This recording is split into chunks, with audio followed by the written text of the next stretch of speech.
नमस्कार, स्वागत है आपका K2 नेटवर्क्स में और मैं गपशप विद DRX के साथ पवन कुमार।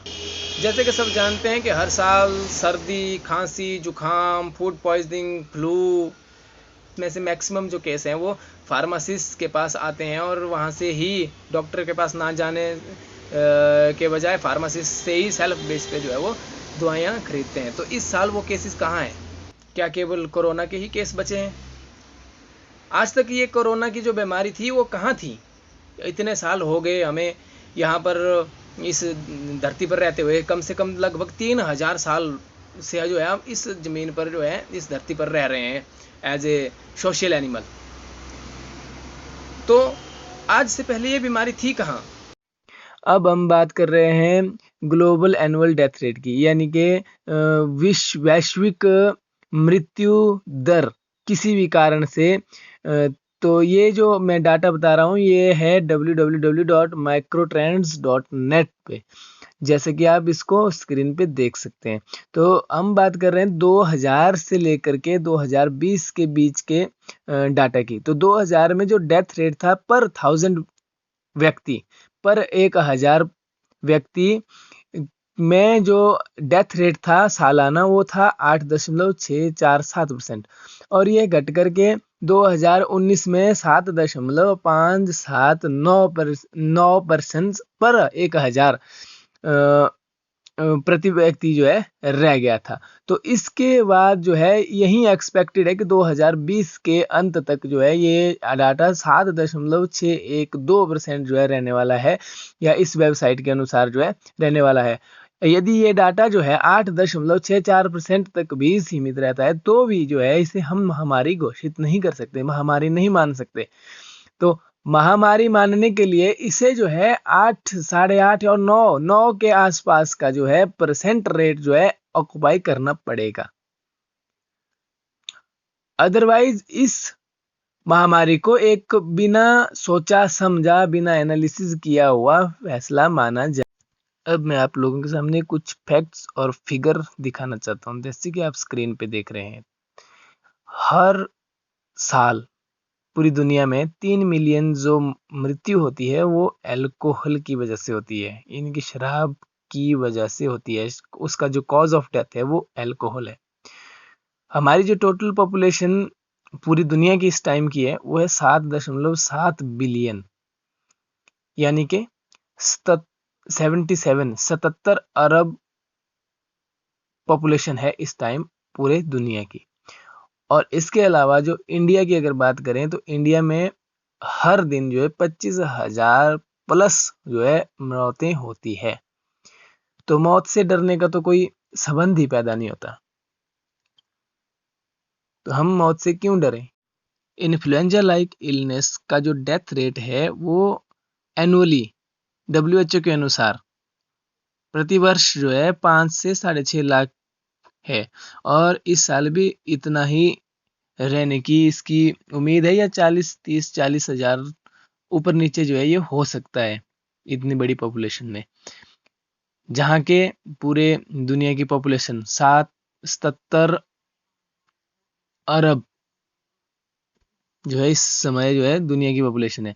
और जो कोरोना वायरस से अभी तक जो डेथ हुई है वो हुई है पूरी दुनिया में 6,13,213 21/7/2020 को, जो जैसे कि मैंने रिकॉर्ड ये किया हुआ है उनकी ये वर्ल्डोमीटर की वेबसाइट से। तो और ये भी इस साल जो है उतना ही जो है इसका आंकड़ा भी होने वाला है 6.5 लाख के आसपास। हालांकि इस वक्त भी कोई दूसरी बीमारियों की कोई बात नहीं हो रही है, उसका कोई रिकॉर्ड नहीं रखा जा रहा है। तो साल के अंत तक जो है इस चीज़ का रिकॉर्ड हम लोगों के सामने आएगा, हम लोग उसको जांचेंगे, उसको परखेंगे। कोरोना वायरस से जो इंडिया में जो डेथ हुई है अभी तक की वो है 28,099, 21/7/2020 की जो है ये रिकॉर्ड है मैंने किया हुआ 10 बजे के आसपास सुबह।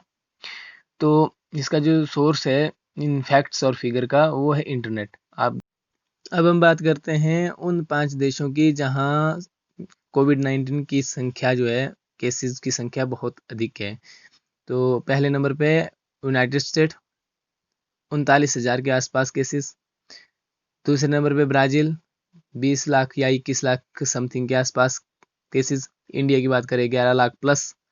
रशिया की बात करें 7,71,000। साउथ अफ्रीका की बात करें तो 3,64,000 केसेस जो है वो रिकॉर्ड किए गए। जिन जिन देशों में केसेस बढ़े हैं उन देशों में टेस्टिंग भी लार्ज स्केल पे हुई है।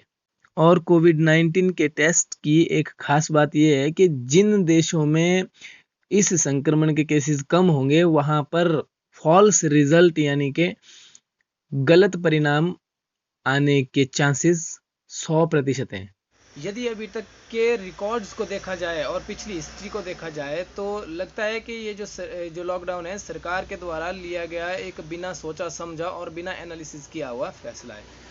हालांकि सच्चाई का पता तभी लगेगा जब कोई भी नेता या कोई भी पार्टी, पॉलिटिकल पार्टीज या गवर्नमेंट या हमारा हेल्थ डिपार्टमेंट जो है एक अच्छे तरीके का एक स्टीक एग्जाम्पल या फिर स्टीक उदाहरण या फिर स्टीक तरीके की एक्सप्लेनेशन देगा। एक्सप्लेनेशन इन द सेंस कि उसको उसकी जानकारी देगा और उसके बारे में वो पूरे का पूरे जो है गुत्थी को सुलझा के जब तक ये देगा तब हमें पता लगेगा कि हाँ वाकई में जो है ये लॉकडाउन करने लायक था या फिर ये लॉकडाउन जो है नहीं करना चाहिए था।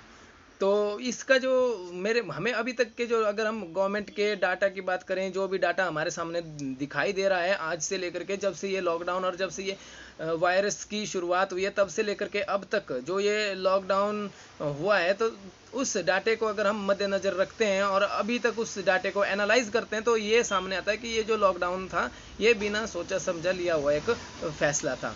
ऐसे लोग जो या तो फिर किसी पॉलिटिकल पार्टी से संबंध रखते हैं या फिर संबंधित सरकार से संबंध रखते हैं या फिर वो सच्चाई का सुनना पसंद नहीं करते, ऐसे लोग जो है या फिर वो किसी एक समुदाय के प्रति एक विशेष व्यक्ति के प्रति जो है लगाव रखते हैं, ऐसे लोग जो है उनके नज़र से अगर देखा जाए तो ये लॉकडाउन जो एक अच्छा डिसीजन रहा। तो मेरी समझ में या जहाँ तक मेरी सोच है तो हम इसको एज ए साइंटिफिकली जो है उसको कोरिलेट करके उसको एनालाइज करके हमें ऐसा लगता है कि ये जो एनालिसिस है या फिर जो लॉकडाउन का जो डिसीजन था वो सरकार के द्वारा लिया गया एक गलत फैसला था। हालांकि अभी तक इस लॉकडाउन का हम आम आदमी को कोई फ़ायदा नहीं हुआ है। हालांकि केसेस अगर केसेस रुके होते तो हम सोचते कि ये लॉकडाउन जो है वो सफल रहा और उसका एक जो है पॉजिटिव इफेक्ट पड़ा। अब केसेस तो रोज़ डे बाय डे बढ़ ही रहे हैं, जब वो बढ़ने ही थे तो लॉकडाउन में जाने का क्या फ़ायदा था। लोगों को हिदायत दे देनी थी कि जी आप ये जो है वो स्टेप फॉलो कीजिए और जो है अपनी सोशल डिस्टेंसिंग रखिए, मास्क पहनिए, तो घर से बाहर कम निकलिए, अगर ज़रूरत पड़े तभी निकलिए। तो ये इस तरीके की गाइडलाइन जो है गवर्नमेंट को जो है हमें आम आदमी की जो है वो एक दे देनी चाहिए थी, पर नहीं, सरकार ने ऐसा नहीं किया। उन्होंने डायरेक्ट जो है कोई भी एनालिसिस करने के बगैर ही जो है वो डायरेक्ट जो है लॉकडाउन में पूरी देश को जो है वो धकेल दिया। तो बात यहाँ तक ख़त्म नहीं होती है, बात इसके आगे भी बहुत कुछ है। अगर देखा जाए तो पर्दे के पीछे की सच्चाई क्या है, कोई खुल के जब सामने इसके बारे में जवाबदेही होगी या फिर जवाब देगा तो तभी हम इसके निष्कर्ष तक पहुंच सकते हैं। पर आम आदमी को भुगतना किसको पड़ रहा है? किसानों को, आम आदमी को, है ना। और उसके बाद जो मध्यम वर्ग के और जो निचले वर्ग के बिजनेसमैन है या जो अपनी रोजी रोटी कमाते हैं उन लोगों को इसके जो परिणाम है वो भुगतने पड़ रहे हैं। औरों को कोई लेना देना नहीं है, इनको भी कोई लेना देना नहीं है। जो ऊपर बैठे हैं, गवर्नमेंट बैठी है, उनको भी कोई ऐसा इशू नहीं है, कोई लेना देना नहीं है इस चीज़ से। मैं विशेष तौर पे उन लोगों से कहना चाहूँगा जो इस लॉकडाउन के फेवर में है या फिर जो लोग सच्चाई सुनना पसंद नहीं करते या फिर जो लोग किसी एक विशेष समुदाय को फ़ायदा पहुँचाने के लिए इस लॉकडाउन के फेवर कर रहे हैं, कहीं आप लोगों की वजह से बहुत बड़ी पॉपुलेशन को इसका हर्जाना ना भुगतना पड़े। इस चीज़ की 100% गारंटी है कि जिस तरीके से ये बिना एनालिसिस का लॉकडाउन हुआ है या इस लॉकडाउन को किया गया है बिना एनालिसिस के, बिना कोई सोच समझ के, तो इस चीज़ की भी 100% गारंटी है कि जैसे ही इसकी वैक्सीन आएगी, हालांकि बहुत ही कम समय में इस वैक्सीन पे ट्रायल हुए हैं और इस वैक्सीन को सबसे कम समय में जो है वो बाज़ार में उतारा जाएगा, तो उस वैक्सीन को सभी लोगों को कंपलसरी किया जाएगा। तो इस चीज़ की 100% गारंटी है कि उसके साइड इफ़ेक्ट आने में 5 से 10 साल लग जाएंगे। और 5 से 10 साल के बाद अगर आप लोगों को पता चले कि इस चीज़ के ये साइड इफ़ेक्ट हैं, इसकी वजह से वो हो गया, ये हो गया, या ये डिसेबिलिटी आ गई, या फिर हमारे आने वाली जनरेशन में ये डिसेबिलिटी आ गई, तो इस चीज़ को ध्यान में ज़रूर रखें। तो ऐसे लोगों से मेरी रिक्वेस्ट है कि अगर वैक्सीनेशन लगानी है तो एक प्रॉपर तरीके से लगे, और हर एक लोग उसके लिए उस वैक्सीन्स को ना लगाएं, मतलब हर एक के लिए वो कंपलसरी नहीं होनी चाहिए। तो इस चीज़ का एक विशेष ध्यान रखा जाए। यदि हम लोग आज नहीं जागे तो ये 100% है कि हम एक ना एक दिन ह्यूमन गिनी पिग बनेंगे। यदि हम लोग आज चुप बैठे रहे तो इस चीज़ की 100% गारंटी है कि हम एक ना एक दिन जो है ह्यूमन गिनी पिग बन के रहेंगे। जिस तरीके से आधार कार्ड को कंपलसरी किया गया, ये ध्यान में ना रखते हुए कि इससे जो एक आम आदमी की प्राइवेसी पर क्या फ़र्क पड़ेगा, तो उसी तरीके से वैक्सीन को भी आम आदमी को इसको एक्सेप्ट करना पड़ेगा और उसको दी जाएगी, उसको कंपलसरी कर दिया जाएगा। नहीं तो उसका खाना पीना बंद, राशन पानी बंद, आधार कार्ड को लिंक किया जाए, कोरोना रिपोर्ट को भी राशन कार्ड के साथ लिंक किया जाए, तभी उसको राशन मिलेगा, नहीं तो उसको राशन भी नहीं मिलेगा। तो इस तरीके का जो है ये हथकंडे अपनाए जाते हैं, हथकंडे अपनाए जा रहे हैं। तो आप आम आदमी से दरख्वास्त है कि इस चीज़ को मद्देनज़र रखते हुए ही अपने स्टेप को फॉरवर्ड करें। सबसे बड़ी आने वाली जो समस्या है उसको मद्देनज़र रखें कि सबसे बड़ी समस्या हमारे सामने, हमारे देश के सामने क्या है इस वक्त। हमारे देश के सामने जो सबसे बड़ी समस्या आने वाली है, बेरोजगारी, महंगाई, ये सबसे बड़ी समस्याएं हैं। और ऊपर से इसमें पेट्रोल डालने का काम कर रहा है लॉकडाउन। और हो गया वो लॉकडाउन जो था, वो होना था वो हो गया। अब आने वाले टाइम में सरकार के पास भी कोई ऑप्शन नहीं रही। हालांकि इन्होंने एनालिसिस तो करना नहीं है, रिसर्च तो इस पर करनी नहीं है, इतना कर काम नहीं कर सकती है गवर्नमेंट के एक छोटी जैसी 8 से 10 लोगों की टीम जो कि इस चीज़ का एनालिसिस कर सके। इससे पहले जब ये एपिडेमिक जो है, ये वायरस जब से हमारे सामने आया था, उस समय ही इस पर एनालिसिस करना चाहिए था कि इसके आने वाले टाइम में क्या दुष्परिणाम होंगे, क्या इसके बेनिफिट्स रहेंगे, किस चीज़ में जो है हम कितना इसको जो है कंट्रोल कर पाएंगे। तो ये जो है एक बड़ा इशू था। अगर नहीं हो सकता था तो लॉकडाउन करने की कोई आवश्यकता नहीं थी। हालांकि अभी भी जो है केस वो बहुत ही ज़्यादा तेज़ी से बढ़ रहे हैं, तेज़ी से बढ़ेंगे। वो जुखाम, सर्दी, पेट दर्द, ये केस है कहाँ पहले? अब कोई बात ही नहीं करते इन केसों पे, इस पे आ ही नहीं रहे, कोई पेशेंट ही नहीं है, किसी को बुखार भी नहीं है, किसी को ये भी नहीं है। और जिनको बुखार है उनका कोरोना टेस्ट है, वो पॉजिटिव आ रहा है, उनको कोरोना ही है। जुखाम और वो वायरस, वायरल फीवर, फ्लू, वो गए कहाँ? वो है ही नहीं। बहुत बड़ा इशू है।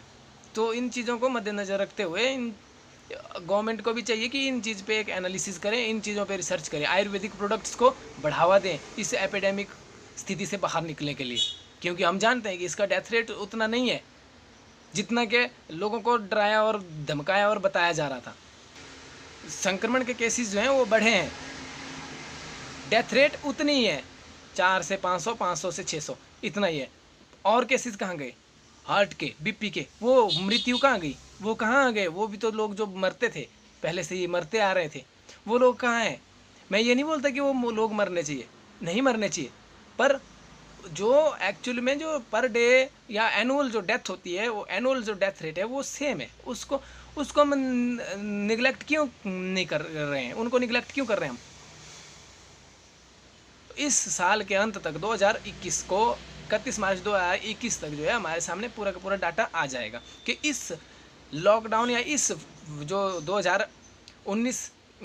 2020-21 में कितने लोग जो है एनुअल एवरेज डेथ कितनी हुई। टोटल एनुअल की बात कर रहा हूँ मैं। टोटल डेथ का अगर परसेंटेज सेम है, हर एक साल की तरह सेम है, तो इस इस परिस्थिति को, इस वायरस को एपिडेमिक घोषित करना जो है वो लाजमी नहीं था। हालांकि इस साल जो है केसेस जो है कम से कम मिनिमम उसमें 2 से 3% की बढ़ोतरी होनी चाहिए, तब भी हम मानते हैं कि हाँ ये एपिडेमिक घोषित हुआ। हालांकि तब भी कोई रीज़न नहीं बनता, क्योंकि 2% 3% से कोई बड़ा वो जो है एक फिगर नहीं बन जाती है।